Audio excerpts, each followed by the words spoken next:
제가 약 한 20년 전에 캘리포니아에 세미나가 있어서 남가주 쪽 로스앤젤레스하고 또 샌디에고 중간에 있는 세들백이라는 그 동네, 얼바인 밑에죠. 얼바인 바로 밑에 세들백 처치에 세미나가 있어서 거기 릭 와렌 목사님이 심호하시는 교회입니다. 세미나에 참여하고 그리고 몇 년 후에 제가 휴가로 한번 가봤어요. 세미나하고 휴가 가서 그 교회가 정말 어떤 교회인가 궁금했어요. 그래서 참석한 적이 있습니다. 그 교회 가봤더니 확실히 다른 교회하고 특징이 몇 가지가 있는데 그 중에 하나가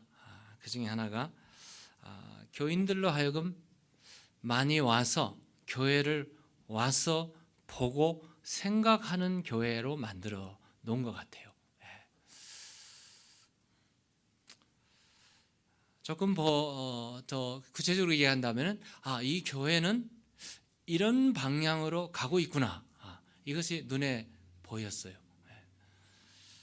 이름 그대로 세들백 커뮤니티 철치였어요. 커뮤니티를 위한 교회였던 것을 제가 봤어요. 그 목사님이 쓴 책이 Purpose Driven Church라는 책을 쓰셨는데 그 다음 우뚝타로 계속 나와 Purpose Driven Life도 나오고 이런 책들이 많이 나왔는데요.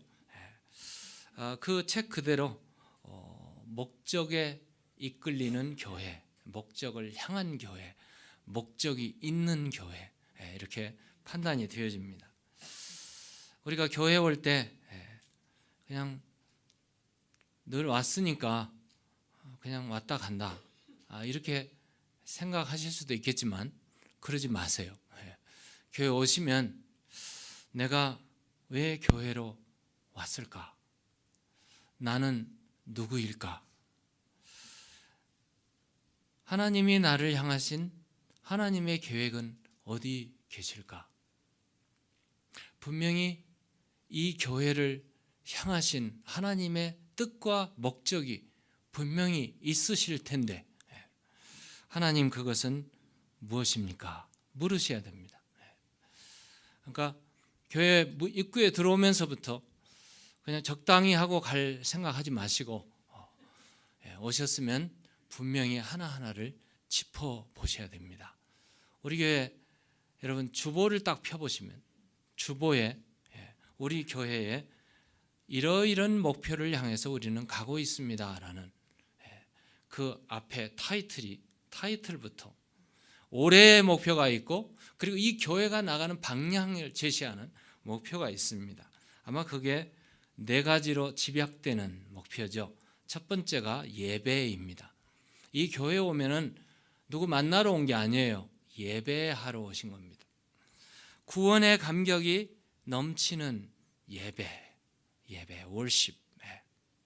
그리고 이 교회에 오면은 배워야 돼요. 성장해야 됩니다.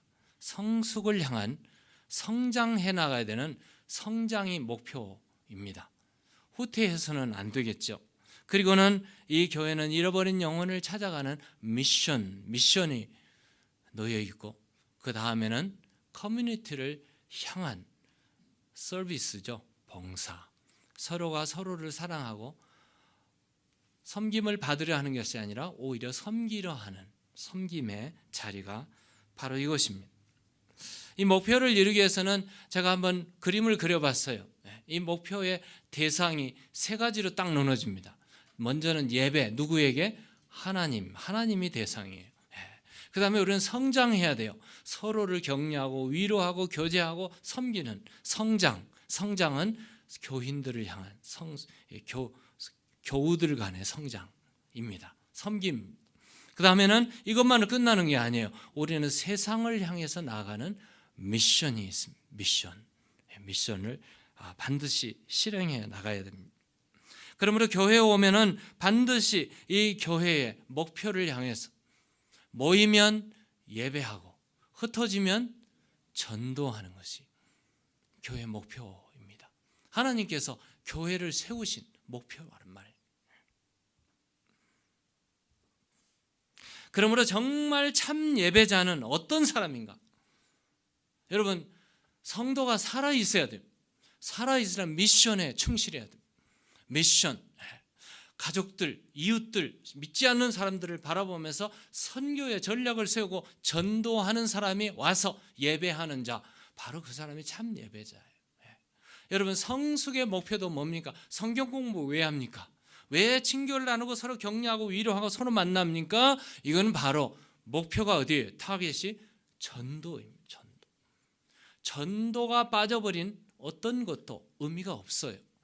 교회 안에는 바로 거기입니다. 거기. 우리가 하는 모든 행사, 모든 모임, 모든 우리의 행사, 액티비티와 모든 것들은 전도를 향해서 있어요. 그러므로 모이면 하나님께 예배하고 흩어지면 전도 나가는 것이 교회 목표가 되어야 됩니다. 아인슈타인이 이런 말을 했어요. 현대인이 종종 잃어버리는 것, 혼동하는 것이 있는데 목표와 수단을 혼동해버립니다. 목표와 수단을 바꿔서 수단을 목표로 생각하고 목표를 수단으로 생각하는 이런 혼동스러운 사회에 우리는 살고 있다, 그렇게 말하고 있습니다. 교회 목표가 분명히 존재하고 그 목적 타겟을 향해서 가야 될 우리가 목표를 잃어버리고 수단에 충실한다면 바로 아인슈타인이 말한 그런 상태로 접어들게 된다는 말씀입니다. 한국교회 초창기에 교회에 각 지혜별로 세웠는데 첫 번째가 지혜로 세운 게 뭐예요? 여전도회. 청년회도 있고 여전도회도 있고 남전도회도 있고 전도회가 쫙 있었어요. 그럼 전도회는 왜 세웠을까요? 부엌 살림 하라고요? 서로 만나서 교제하라고요? 명칭이 그대로잖아요. 전도회입니다. 전도회. 그 목적이 뭐예요? 전도하기 위해서 세워진 거예요. 남전도회, 여전도회, 전도하기 위해서 타겟이 전도를 향한. 근데 전도를 잃어버리게 되면 목적과 수단이 바뀌게 된다는 그런 말씀이 되어집니다. 물론 여선교회가 교회 살림도 힘써야 됩니다. 내몰라라 하는 게 아니잖아요. 온 성도들을 잘 돌보고 서로 섬기고 부엌 살림을 맡고 다 손 안 가는 데 없이 다 합니다. 그 목적이 뭐예요? 전도하기 위해서. 전도하기 위해서. 오늘 성교회가 모이면 회장단들을 뽑잖아요. 회장단들을 누구를 뽑아야 될까요? 돈 많은 사람? 실력이 많은 사람? 혹은 교회 오래 다닌 사람? 타겟이 뭐라고요? 전도 잘하는 사람입니다. 전도 잘하는 사람. 잃어버린 영혼을 향해서 불타는 심정으로 기도하고 그 영혼을 찾아가고 위로하고 찾아내는 사람. 이 사람이 전도하는 사람, 선교하는 사람이요. 선교 일꾼이 돼야 된단 말이에요. 목적과 수단을 혼동해서는 안 된다는 말씀입니다. 문제는 교회의 목적이 어디 있느냐 문제입니다. 아까도 얘기했습니다. 모이면 하나님께 예배하는 것이 목적입니다. 그리고 흩어지면 전도, 영혼, 증인이 되는 거. 우리 한번 이 시간 오늘 이 아침에 우리 자신들을 점검하셔야 됩니다. 우리가 모이면 하나님께 예배합니다. 정말 하나님이 찾으시는 예배자는 어떤 사람일까요? 증인입니다. 증인. 증거 잘하는 사람. 이 사람을 하나님이 찾으세요. 그리고 그들의 예배를 좋아하십니다. 받으십니다. 우리 스스로 증인에게 정말 그러면 증인이 돼야 되는데 증인에게 필요한 것이 뭘까요? 오늘 본문에 다 기록되어 있어요. 한번 볼까요? 오늘 본문으로 봅시다. 44절, 45절에 보십니다. 증인에게 가장 필요한 것이 뭔가? 우리 함께 읽겠습니다. 시작. 또 이르시되 내가 너희와 함께 있을 때에 너희에게 말한 바 곧 모세의 율법과 선지자의 글과 시편에 나를 가리켜 기록된 모든 것이 이루어져야 하리라 한 말이 이것이라 하시고 이에 그들의 마음을 열어 성경을 깨닫게 하시고. 증인에게 정말 필요한 건 뭐냐? 말씀 깨닫는 겁니다. 말씀의 은혜를 받으셔야 돼요. 여러분, 밖에 나가서 증인으로 살아야 되는데, 전도해야 되는데, 트럼프가 요즘 어쩐다, 이런 얘기, 세탁소 하려면 이렇게 해야 된다, 이런 얘기 해가지고 전도가 안 된단 말이에요. 뭘 해야 됩니까? 말씀이 살아있어야 돼요. 말씀을 깨달아야 됩니다. 하나님의 말씀을, 여기 보시는 대로 모세와 율법, 모세의 율법과 선지자의 글과 시편, 그건 뭐예요? 구약 성경을 다 말해요. 구약 성경. 성경을 깨달아야 됩니다. 이게 증인이 첫 번째 가져야 될 일이란 말이에요. 그래서 예수님께서 맨 먼저 제자들에게 나타나신 말씀이요, 그들의 마음을 열어 성경을 깨닫게 하시고, 마음을 열어 성경을 깨닫게 하시고. 깨닫는다는 말이 상당히 중요한 말이죠. 우리 신앙생활에. 여러분, 신앙생활을 하면서 성경, 하나님의 말씀을 깨닫고 은혜 받는다, 이건 정말 행복한 인생이에요. 행복한 인생. 학교 다니는 학생이 1시간 동안 선생님이 열심히 설명했는데 뭔 말인지 몰라요. 그럼 어떻게 될까요? 또 들어야 돼요. 또 들어야 됩니다. 반복해서 들어야 돼요. 그런데 그 다음 시간에 또 1시간 열심히 들었는데 또 몰라. 들어도 몰라. 깨달음이 안 와요. 그러면 공부가 재밌을까요? 재미없죠. 공부 좋아하는 사람 없겠지만 공부가 재미없어요. 그럼 공부가 재미없으면 학교를 가고 싶을까요? 안 가고 싶을까요? 학교 가기 싫죠. 선생님 만나기도 민망하고 공부도 싫고 아무리 들어봐야 깨달음이 없으니까 짜증나겠죠. 근데 선생님이 가르쳐 주는데 깨달음이 왔어요. 알 것 같아요. 뭔 말하는지 안단 말이에요. 신이 나요. 기뻐요. 즐거워요. 내 마음이 즐겁잖아요. 그래서 선생님도 좋고 친구도 좋고 학교도 좋고 그러진다는 말이에요. 여러분, 하나님의 말씀을 깨닫게 되면 어떻게 되는가? 하나님의 말씀을 깨닫게 되면 막 신이 나게 되어 있어요. 다음 시간이 기다려지고 하나님의 말씀이 기다려지고 하나님의 말씀에 막 부들부들 떨리기도 하고 기쁘기도 하고 박수를 치기도 하고 하나님 말씀 듣다가 무릎을 치기도 하고 깨달음이 온단 말씀.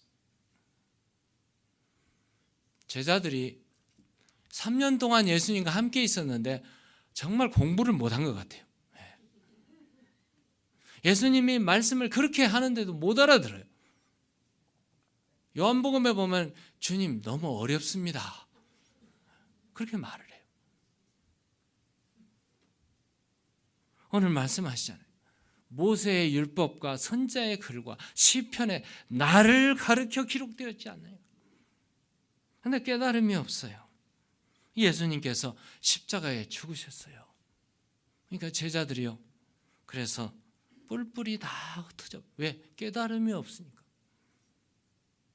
무슨 말을 하는지도 깨달음이 없어서 각기 제 길로 갔어요. 그런데 부활하신 후에 예수님이 다시 찾아오신 거예요. 그들이 떨고 있는 그곳에 예수님이 찾아와서 앉으셔서 오늘 하시는 말씀이죠. 오늘 예수님이 하시는 말씀. 모세 율법과 선지자의 글과 시편에 나를 가르쳐 길 때 모든 것이 이루어져야 하리라 한 말이 이것이라 하시면서 예수님께서 그들의 마음을 어떻게 하셨어요? 마음을 열어서 깨닫게 하셨다는 말씀. 매우 중요한 말씀입니다. 예수님이 제자들의 마음을 확 열었어요. 그랬더니 제자들이 어떻게 됐어요? They could understand the scripture. 그들이 성경을 understand 하더라. 깨닫더라. 여러분, 하나님의 말씀이 귓전으로 다 왔다 갔다 다 들렸어. 근데 무슨 말인지 몰라요. 그러다 어느 날 꽝 치는, 마음이 쾅 열리는, 이게 바로 깨닫는 거죠. 깨닫는 거예요. 그래서 가슴을 치기도 하고 기뻐서 박수를 치기도 하고 말씀을 듣고 깨닫고 이해하는 것이죠. 하나님의 말씀이 이해가 됐어요. 제자들이 마음이 열리고 말씀이 깨달아지니까 그들이요 신이 났어요. 앞에 우절에 보면 엠마오로 내려간 두 제자가 우리가 그 말씀 들을 때 우리의 마음이 뜨겁지 아니하더냐. 마음이 뜨거워지는 거죠. 깨달음이 왔어요. 깨어나는 거죠. 잠자는 심령이 벌떡 일어나는 거죠. 하나님 말씀 음성을 들었기 때문에 그렇습니다. 기록에 보니까 루터는 종교 개혁가고 캐톨릭 신부였어요. 캐톨릭 신부였던 루터가 캐톨릭 신부들이 꿈이 있죠. 지방에서 독일에서 뭐 이러저러 지내다가 가장 꿈이 뭡니까? 로마에 가보는 거예요. 로마에 교황청이 있는 로마에 가는 거예요. 로마에 가서 보니까 스칼라 샹타라는 라틴어죠. 스칼라 샹타라는 그는 어딘가 원래는 예루살렘에 있던 예수님이 빌라도의 심판을 받고 계단에 올라가던 그걸 지금 상징하는 건데 그것이 로마로 갔다 와서 로마에서 그 웅장한 예배당을 지어놓고 그 예배당 그 교황이 있는 교황청에 거기 계단을 올라가는데 계단이 28개랍니다. 28개. 루터가 거기 가서 계단 하나하나 무릎 꿇고 무릎으로 올라가면서 거기 전설이 있거든요. 거기 그걸 올라가면 우리가 지었던 모든 죄가 다 용서받고 기도의 소원이 이루어진다. 근데 루터가 28계단을 무릎을 꿇으면서 눈물을 흘리면서 올라갔어요. 그런데 루터의 죄가 사해졌을까요? 루터에게 빵 하고 깨달음이 왔어요. 무슨 깨달음이 왔을까요? 성경에 그 말이 없어요. 성경이 아니구나. 이걸 깨달은 거예요. 성경이 아니구나. 28계단을 다 올라가도 죄는 사해지지 않고 면죄부를 산다고 해결되는 것이 아니고 나의 죄는 예수 그리스도의 보혈로 깨끗해진다. 아멘. 이게 깨달아진 거예요.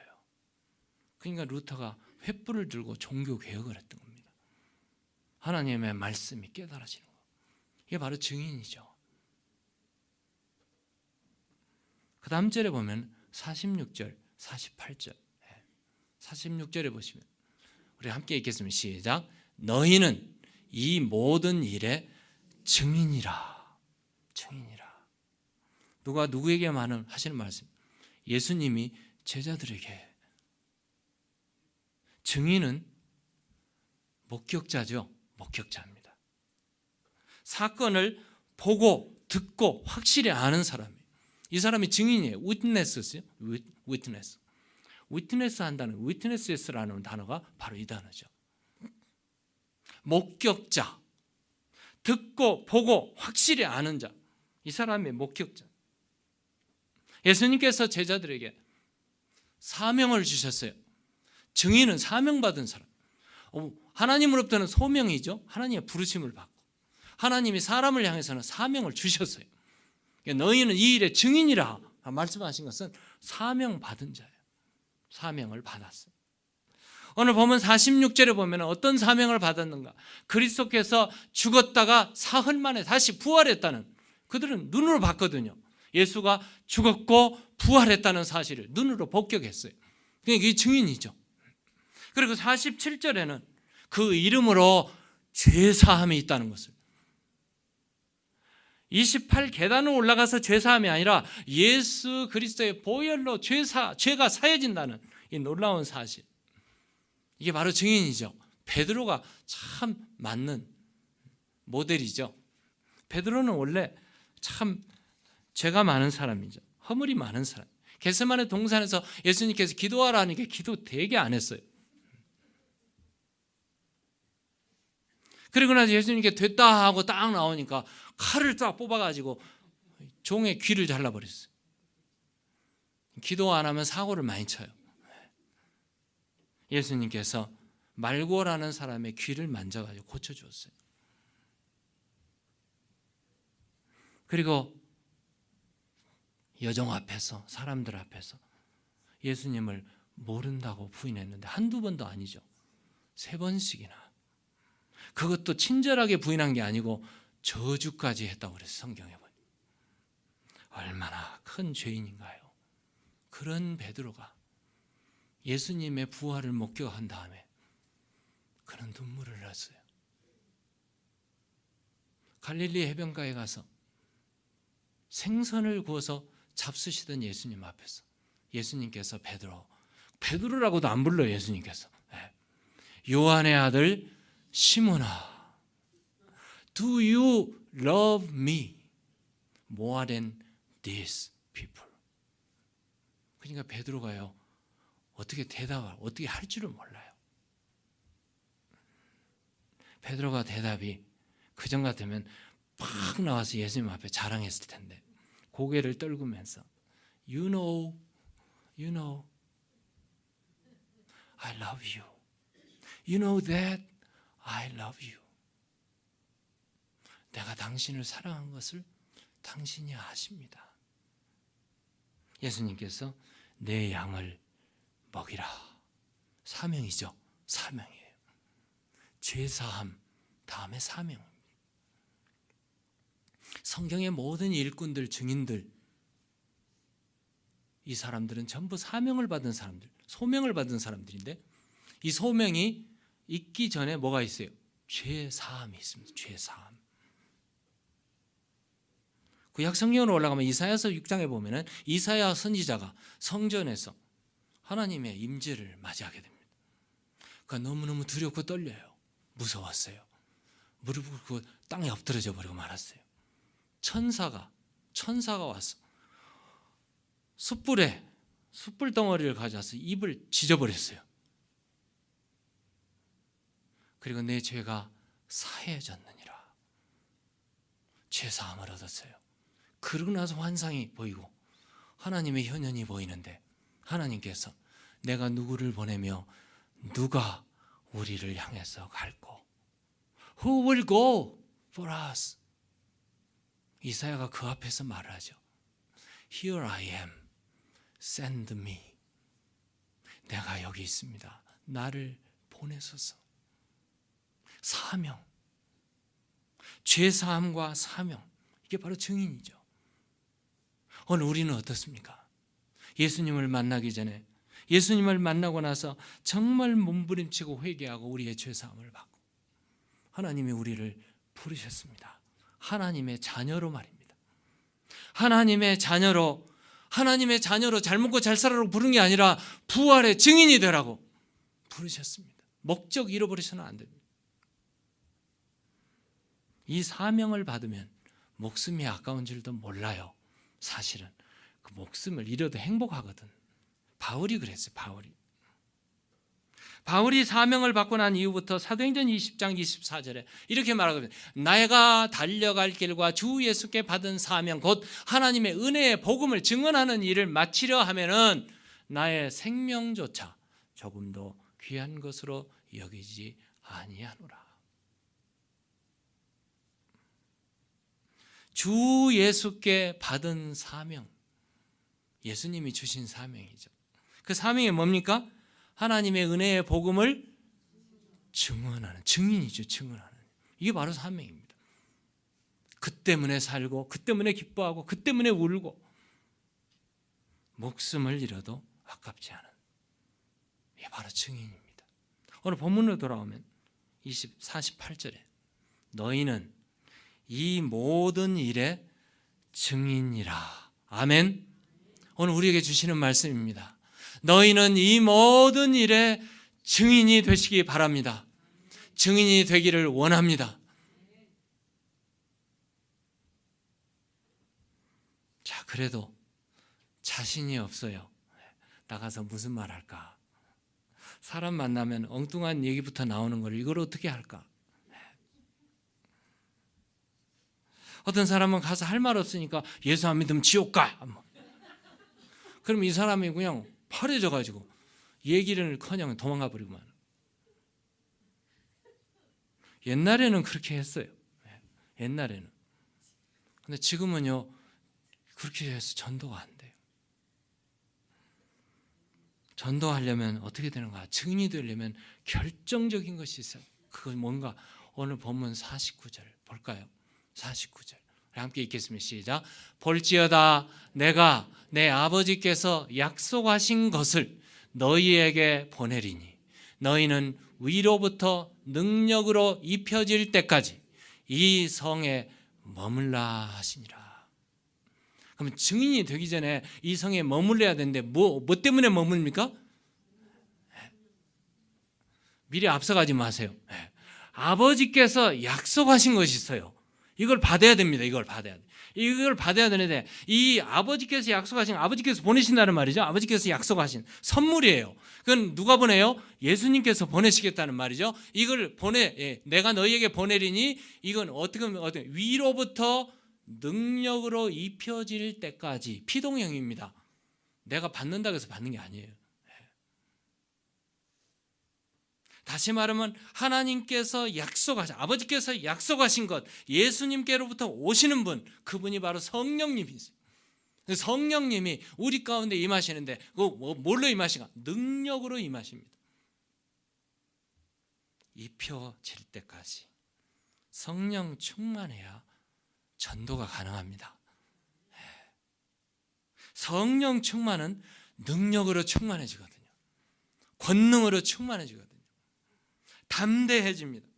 이 말씀이 누가가 기록한 말씀이죠. 누가가 이 말씀을 조금 더 자세하게 사도행전에 이렇게 기록해놔요. 사도행전 1장 4절 5절 보면 사도와 함께 모이사 그들에게 분부하여 이르시되 예루살렘을 떠나지 말고, 이 성을 떠나지 말라겠죠. 예루살렘 떠나지 말고 내게서 들은 바 누구를 기다리라? 아버지께서 약속하신 것, 그분이 바로 성령님이십니다.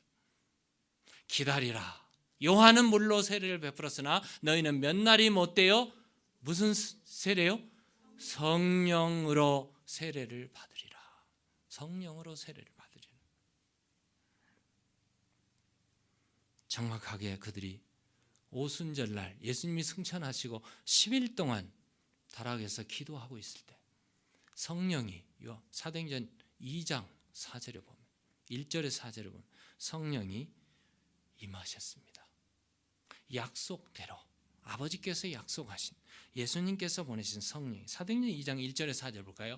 오순절 날이 이르매 그들이 다 같이 한 곳에 모였더니 호련히 하늘로부터 급하고 강한 바람 같은 소리가 있어 그들이 앉은 온 집에 가득하여 마치 불의 혀처럼 갈라지는 것들이 그들에게 보여 각 사람 위에 하나씩 임하여 있더니, 그 다음에 나타난 현상 보세요. 그들이 다 누구로 충만했습니까? 성령 하나님으로 충만했어요. 그리고 성령 하나님이 말하게 하심을 따라서 그들이 다른 언어들로 말하기를 시작하니라. 증인, 성령님이 오셔야 됩니다. 성령 충만해야 됩니다. 성령이 오시면 뭐가 충만해져요? 능력이 충만해집니다. 능력으로 입혀지니까. 오순절날 일이 일어났어요. 오순절날 성령이 충만하니까 120문도가 사도들이 갑자기 비겁하고 도망가고 막 거짓말했던 사도들이 어느 날 갑자기 능력으로 충만해졌어요. 그들이 거침없이 말하기 시작합니다. 하나님의 말을 증거하고 그곳에 교회가 세워집니다. 사도행전의 역사가 일어납니다. 다시 말하면 성령 행전이 일어나게 되는 거죠. 성령께서 말하시는 대로, 성령이 인도하시는 대로. 그들은 비겁한 사람들이었는데 성령이 오시니까 성령 충만한 능력의 사람들이 된 줄로 믿습니다. 오늘 우리도 증인의 삶을 살면 성령 충만하시기를 주의 이름으로 축원합니다. 성령 충만, 가만히 앉아서 성령 충만이 되는 게 아니더라고요. 예수님의 말씀을 다시 돌아갑니다. 예수님으로 충만하는 게 성령 충만인데, 예수님께서 같은 맥락의 말씀이 마태복음 28장 19절서부터 18절서부터 말이죠. 예수께서 나와 말씀하여 이르시되 하늘과 땅의 모든 권세를 누구에게 주셨어요? 예수님께 주셨습니다. 그러면 하늘과 땅의 모든 권세를 누가 가지고 계세요? 예수님이 가지고 계십니다. 그 예수님이 내가 세상 끝날까지 너희와 항상 어떻게 하시겠다고요? 함께 하시겠다. 능력으로 충만하신 분, 하늘과 땅의 권세를 다 가지신 분, 사탄이 부들부들 떠지는 분, 사탄이 오다가도 7길로 도망가시는 분, 그분이 바로 성령님, 그분이 바로 예수님이신데, 그 예수님이 우리 안에 오시면 능력으로 충만해집니다. 세상에 부러울 것이 없습니다. 무서울 것이 없습니다. 바로 그와 같은 사람이 되어야 돼요. 제가 들고 있는 이 종이가 강한가요, 약한가요? 종이가 강하다고 말하는 사람 있어요? 그럼 제가 보여드릴게요. 얼마나 약한가? 얼마나 약해요? 약합니다. 종이는 매우 약합니다. 그냥 뭐 찢어져 버리죠.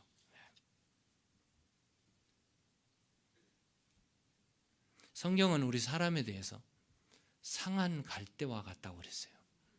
얼마나 연약한 인간 우리 삶입니까? 바람만 불어도 넘어지고요. 물 한 모금 잘못 먹어도 죽더라고요. 병 걸리면, 바이러스에 걸리면 고생하고요. 상한 갈대처럼 영적으로 육적으로 얼마나 우리가 약한 존재입니까? 종이와 같아요. 이 종이가 이렇게 약해도 이 종이를 갖다가 굴루를 갖다 딱 해가지고 풀로 해서 시멘트나 돌에다 딱 붙이면 어떻게 될까요? 찢으려도 찢을 수가 없는 아주 강한 물체가 됩니다. 우리는 약한 존재입니다. 사탄이 우리를 들었다 놨다 해요. 당연히. 그런데 내가 이렇게 약한 존재이지만 하늘과 땅의 권세를 가지신 분이 내 안에 계시면 어떻게 될까요? 강한 사람이 됩니다. 능력의 사람이 됩니다. 어느 누구도 넘볼 수 없어요. 사탄이 아무리 큰 소리 쳐봐도 한마디 말하면 7길로 도망가게 될 줄로 믿습니다. 능력의 사람이 됩니다. 그런데 예수 그리스도의 글로로 딱 붙여버린 듯이 접붙임을 받게 하시는 분이 계세요. 그분이 성령 하나님이십니다. 성령님이 내 안에 오시면 예수 그리스도로 충만하게 될 줄로 믿습니다. 그 주님이 내 안에 오시면 우리는 누구보다도 강한 사람, 담대한 사람, 능력의 사람, 용감한 사람, 지칠 줄 모르는 사람이 되게 된단 말이에요. 증인이 바로 이런 사람이 증인이 되는 겁니다. 그러므로 여러분 성령님을 잘 아셔야 돼요. 말씀이 좀 길어졌습니다만 성령님은 누구신가? 제3위가 되시는 하나님이신데 성경은 거룩한 영이라고 말합니다. 성령은 거룩하십니다. 우리가 거룩하면 성령님이 항상 우리 안에 계십니다. 성령은 진리의 영이라고 합니다. 우리가 진리 가운데 가면 진리의 성령이 우리 안에 계십니다. 성령은 순수하신 분이, 깨끗하신 분이세요. 우리가 우리 인격이, 우리 삶이 깨끗하게 삶을 살아가게 되면 성령님은 우리 안에 계십니다. 순결의 영이라고 그러죠. 성결의 영이라고 합니다. 성결의 영께서, 그러므로 여러분 우리의 삶을 정결하고 진리스럽고 거룩하게 만들어 나가시면 성령이 우리 안에 거하시고, 성령이 우리 안에 거하시면 능력의 주님께서 우리 안에 거하시고, 주님이 우리 안에 거하시면 말씀이 살아나고 깨닫고 주님의 말씀 속에 그 말씀의 부름을 받아서 하나님이 부르신 소명이 충만해지고, 하나님 부르신 소명 안에 사명을 감당하게 하시고 성령 충만한 증인이 될 줄로 믿습니다.